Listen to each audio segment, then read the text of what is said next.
Resumo da semana. Bom, agora a gente está aqui, o resumo da semana, uma semana que foi marcada pela votação de projetos indicados pela bancada feminina, também, né, por conta do mês da mulher, o mês de março, mas não só isso, movimentou os debates em plenário. E quem está aqui com a gente nos estúdios da Rádio e TV Câmara em Brasília para contar como é que foi essa semana é o repórter Antônio Vital, nosso setorista de plenário. Muito bom dia, Vital, tudo bem? Olá, Raquel, olá, os ouvintes da Rádio Câmara, que nos assistem também pelo YouTube, pelas redes sociais, né, da Câmara. Exatamente. E pela TV também. Pela TV também, exato. Estamos em todos os canais, Vital, não tem como não te ver, falar aqui, ouvir sobre o resumo da semana. Semana indicada aí, muitas propostas indicadas pela bancada feminina. A gente começa por essas propostas, é isso? Vamos lá, porque depois eu vou falar das confusões fora da pauta de votações, né? Então, né, já havia um entendimento aqui na Câmara desde o início do mês, né, desde o Dia da Mulher, de que seria dedicado um dia para a votação de projetos indicados pela bancada feminina da Câmara. Então, na terça-feira foram votados 5 projetos indicados pelas deputadas, né? Todos esses projetos eles são de autoria e de relatoria de deputadas. Eles têm 3 deles, eles tratam especificamente de direitos de crianças e adolescentes. Mas teve um também que trata de pacientes, trata de saúde, né, de tratamento de pacientes de câncer no SUS, e um outro que deu mais polêmica, eu vou explicar para você já qual foi. Vamos começar falando do câncer, que é o assunto de um dos projetos aprovados, que ele cria um sistema nacional de acompanhamento da pessoa com suspeita ou diagnóstico de câncer no SUS. O que significa isso? A ideia, na verdade, partiu da Comissão de Saúde da Câmara, 2 anos atrás, que fez uma série de audiências públicas para tentar descobrir como melhorar o tratamento e o diagnóstico dessas pessoas com câncer no sistema público de saúde. Então, o que os especialistas que sugeriram à comissão concluíram é que precisava haver um diagnóstico precoce e um acompanhamento dessas pessoas desde o momento que ingressavam na primeira consulta, para que houvesse um monitoramento dessas pessoas ao longo de todo o tratamento, de maneira a identificar, por exemplo, atrasos em exames, atrasos, né, no tratamento, etc., né?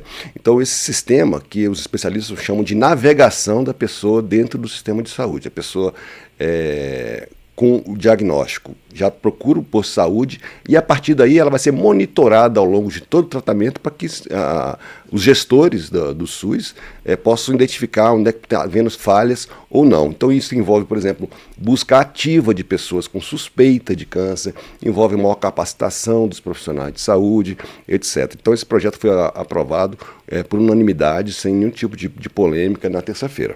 Quer dizer, Vital, só lembrando, a gente até tem legislação dos 30 dias, dos 60 dias, que obriga ali que o paciente, por exemplo, teve o diagnóstico de câncer, tem 60 dias para começar o tratamento, mas muitas vezes ele se perde naquele tanto de vai e volta ali no SUS, né? O que esse projeto faz a partir dessas leis que já obrigam, já tem esses prazos bem definidos, o que esse projeto faz é criar uma metodologia de acompanhamento, né, para que haja efetivamente que as pessoas sejam monitoradas ao longo de todo o processo. Porque não adianta você falar, tem 30 dias para fazer um exame, mas se você não tem um sistema com um banco de dados que permita identificar se aquilo lá está sendo cumprido ou não, se tem uma falha, se a pessoa que está lá dentro desse prazo ainda não recebeu nenhum tipo de data para exame, etc. Se você não tem um sistema, que é justamente o que esse projeto faz, não adianta você ter uma lei que só que define os prazos. Perfeito. Né?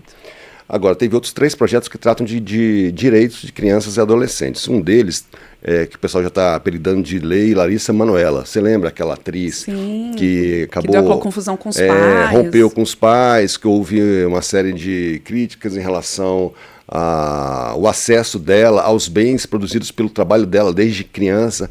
Então, esse projeto que foi aprovado aqui na Câmara, ela busca proteger melhor essas crianças e adolescentes que, por alguma razão de trabalho, já conseguem um patrimônio, conseguem recursos. Por exemplo, isso é muito comum, casos de atores e atrizes mirins, né,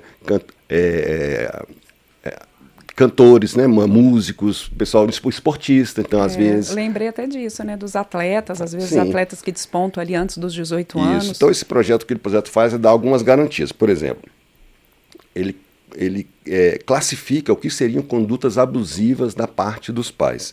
Uma delas seria a apropriação dos recursos você não dá acesso ao filho sem nenhuma justificativa àquele recurso que é produzido pelo trabalho da criança ou do adolescente, né? Obriga, por exemplo, que os pais a prestarem contas, né? Você tem que prestar contas regularmente de como está sendo feita a administração desses recursos. E no caso de algum tipo de suspeita, de crítica ou alguma reclamação da parte da criança ou do adolescente, o juiz pode até determinar uma auditoria da gestão patrimonial. Isso foi aprovado. Todos esses projetos da bancada feminina, que foram 5, todos eles foram enviados para o Senado, viu? Não foi o único em relação a direitos das crianças, não. Teve um outro projeto que aumenta apenas para quem fornecer bebida alcoólica para crianças e adolescentes. Hoje, na verdade, ele mantém a pena atual, que é de 2 a 4 anos, porém, no caso de a criança ou adolescente consumir a bebida alcoólica, essa pena pode ser aumentada até a metade. Tá? Então, é uma maneira de você tentar prevenir o consumo de álcool desde a infância ou adolescência, desde cedo, né? O terceiro projeto relativo a direitos da criança que foi aprovado é um que rendeu alguma polêmica no plenário, porque ele acaba, de certa forma, atingindo também o marco civil da internet. Esse projeto foi apresentado com a finalidade de proteger crianças e adolescentes que são vítimas de crimes ou testemunhas de crimes. Então estabelece pena para quem divulgar informações em qualquer meio de comunicação sobre essas crianças. Por exemplo, às vezes a criança pode ser a testemunha de um roubo, de um assassinato, né? Ou pode ter sido vítima de algum crime e essa exposição criar algum tipo de constrangimento ou dano psicológico. Então esse projeto ele cria uma pena de 2 a 4 anos de prisão para quem divulgar essas informações. Além disso, estabelece que os provedores de internet terão que retirar conteúdos que identifiquem a criança ou que causem algum tipo de dano psicológico mediante simples notificação da pessoa. Além disso, não só tirar o conteúdo, como o projeto diz que é dever do provedor buscar outros links de outros conteúdos que foram reproduzidos a partir daquele lá e retirar tudo isso do ar a partir do momento em que a pessoa notificar o provedor, que pode ser uma rede social, pode ser um outro provedor de internet qualquer. Houve alguma discussão, apesar do projeto ter sido aprovado de maneira simbólica, como todos eles foram.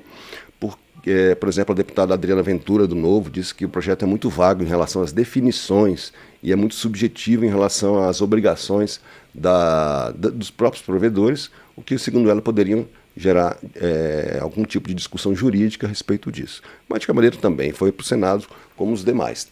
Agora, o que rendeu mais discussão foi um projeto que cria o Dia Nacional dos Congados e Reinados. Eu não sei se você conhece. Congados e reinados são tradições muito comuns, por exemplo, lá em Minas Gerais e alguns outros estados. Tem também em São Paulo, na Bahia, em Goiás. O que é o congado e o reinado? É uma espécie de procissão que já tem a origem no começo do século XIX.